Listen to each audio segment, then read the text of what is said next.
Al-Quran dibawa oleh Roh Kudus kemudian kepada baginda Rasulullah Muhammad sallallahu alaihi wasallam. Ketika Roh Kudus datang menyampaikan Al-Quran, maka Allah menjelaskan kemudian wa ma yantiqu 'anil hawa, dan tidaklah yang diucapkan Nabi Muhammad sallallahu alaihi wasallam yaitu Al-Quran menurut hawa nafsunya. In huwa illa wahyu yuha. Tidak lain Al-Quran itu hanyalah wahyu yang diwahyukan kepadanya. Allamahu syadidul quwa, yang diajarkan kepadanya oleh Roh Kudus yang sangat kuat.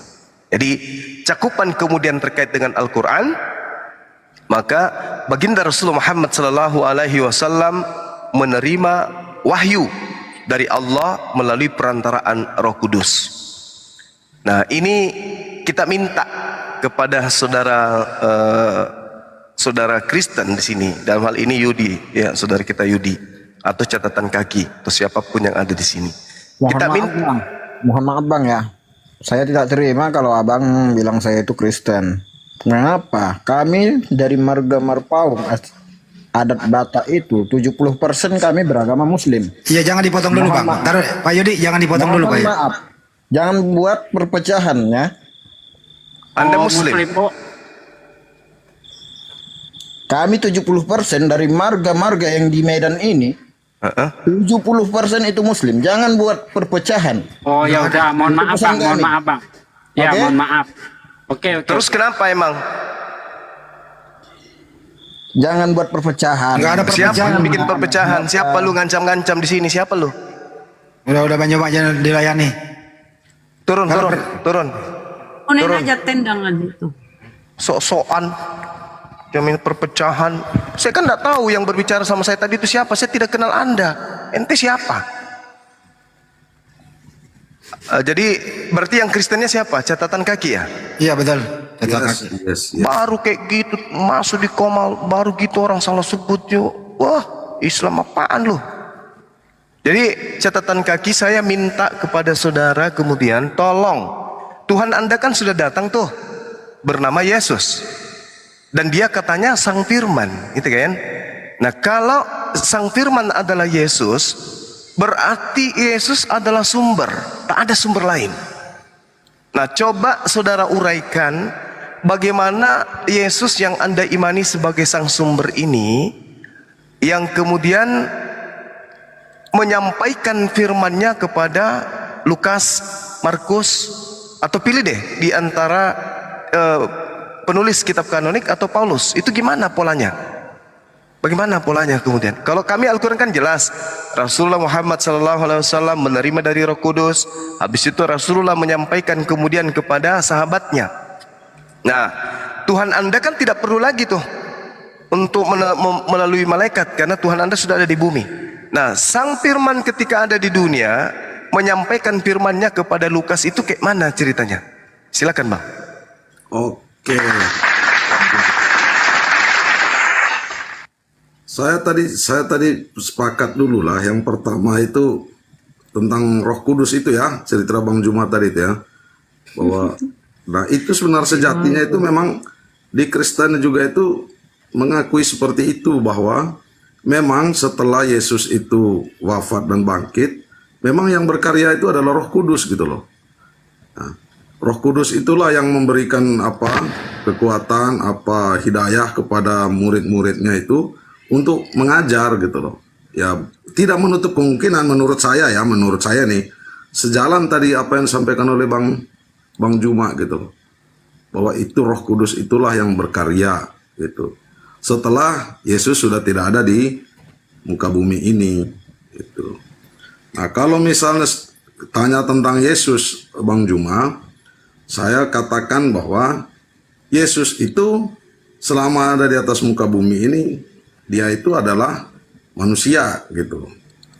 Dan dia hanya mengajarkan tentang kebaikan gitu. Dia tidak secara khusus mengajarkan tentang mengajarkan kepada murid-muridnya gitu loh. Nah, murid-muridnya itulah yang menceritakan pengalaman-pengalamannya, pengalaman bersama Yesus, dan menuangkannya dan tercatat dalam Alkitab. Seperti itulah kira-kira garis besarnya, Bang Juma. Iya, baik. Ya, jadi jelas kalau di Al-Quran itu kan final ya. Di Al-Quran itu final bahwa Al-Quran ini disampaikan Roh Kudus kepada baginda Rasulullah Muhammad Sallallahu Alaihi Wasallam. Setuju saya, setuju itu. Iya. Terus kemudian ketika Paulus ya di dalam banyak suratnya, contohnya dia mengatakan begini. Contoh misalnya di Galatia 1 ya. Dia mengatakan bahwa surat yang diterima ini itu dia terima, Injil yang diterima itu bukan dari orang lain, melainkan dari Yesus. Nah, Yesus pernah kemudian datang di Yerusalem selama 33 tahun. Tapi Yesus tidak pernah bertemu dengan Paulus. Galatia 1, dari Paulus seorang rasul bukan karena manusia, juga bukan oleh manusia, melainkan oleh Yesus Kristus. Dan Theos, Bapa yang telah membangkitkan dia di antara orang mati, dan dari semua saudara-saudara bersama-sama dengan aku. Nah, yang ingin kita cari ini benang merahnya, di mana Yesus pernah berkata kepada Paulus untuk terkait dengan surat-suratnya itu. Ya, kalau peristiwa tentang Paulus itu kan hanya tercatat satu saja peristiwa itu, ketika Paulus itu dia mengatakan bahwa dia bertemu dengan Yesus gitu kan. Ketika dia masih menjadi pengejar atau ya pembunuh pengikut Kristus lah gitu. Nah kan kalau setelah peristiwa kebangkitan itu kan banyak itu orang-orang Yahudi itu yang mengejar-ngejar pengikut Kristus dan lalu membunuh mereka kan. Dan ketika itu tercatatlah Paulus itu yang semula Saulus itu dia mengaku kan bahwa dia bertemu Yesus gitu kan. Gitu. Dan Yesus mengajak dia itu untuk mengikuti dia gitu loh. Dan mulai saat itulah dia, kalau cerita dalam Alkitab, bahwa dia bertobat dan mulai mengikuti Yesus, lalu mengatakan seperti yang sampaikan oleh Bang Juma tadi gitu. Seperti itu Bang. Ya, Galatia 1:11. Sebab aku menegaskan kepadamu saudara-saudaraku bahwa Injil yang kuberitakan itu bukan Injil manusia. Karena aku bukan menerima dari manusia, dan bukan manusia yang mengajarkan kepadaku, tetapi aku menerimanya dari Yesus. Nah, ini yang kita cari Bang. Ya, di mana? Mungkin peristiwa itu Bang Juma. Mungkin karena peristiwa yang sekali itu, bahwa dia ketemu dengan Yesus itu kan. Gitu. Oh, jadi pada saat dia menuju ke Damsik. Ya, begitulah. Kan dua ada peristiwa kan, waktu itu kan ada cerita bahwa dia ketemu mendengar suara, dan ada yang menyertai dia juga itu kan, mendengar suara seperti itu kan.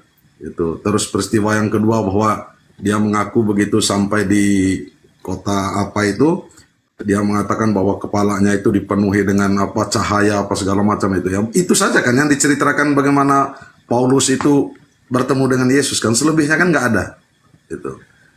Iya, tapi ini Bang, kalau itu yang kita jadikan sebagai sandaran, Yesus pernah berkata, apabila orang berkata kepadamu, lihat Yesus ada di padang gurun, jangan kamu pergi ke sana. Lihat ada Yesus di dalam bilik atau di dalam ruang rahasia, jangan kau percaya. Bahkan ini yang terindikasi kemudian sebagai nabi palsu. Karena nabi palsu itu mengaku bertemu dengan Mesias. Sedangkan pola pengajaran Yesus di dalam Yohanes 17:8, segala firman yang engkau berikan telah aku sampaikan kepada mereka, dan mereka telah menerimanya. Nah, Paulus pada saat itu tidak ada dia. Semua firman telah kusampaikan, dan murid-muridku telah menerimanya. Tapi Paulus tak ada di situ. Nah, kemudian muncul pengakuan Yesus. Dia katakan waspadalah. Waspadalah kemudian kepada nabi-nabi palsu. Nah, salah satu nabi palsu itu adalah ciri khas menurut Yesus, mengaku bertemu dengan Yesus di padang gurun.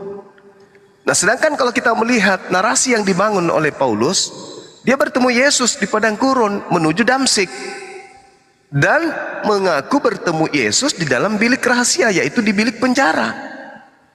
Sementara Yesus Matius 24 nomor 26 indikasi nabi palsu itu dua-duanya terpenuhi oleh Yesus. Makanya saya katakan oleh Paulus, makanya saya katakan bahwasanya bagaimana polanya 14 buku yang ditulis Paulus ini diterima dari Yesus sesuai dengan pengakuannya Galatia 1 nomor 11. Kalau dia hanya ketemu sekali di padang gurun tadinya, lalu surat-suratnya ini gimana?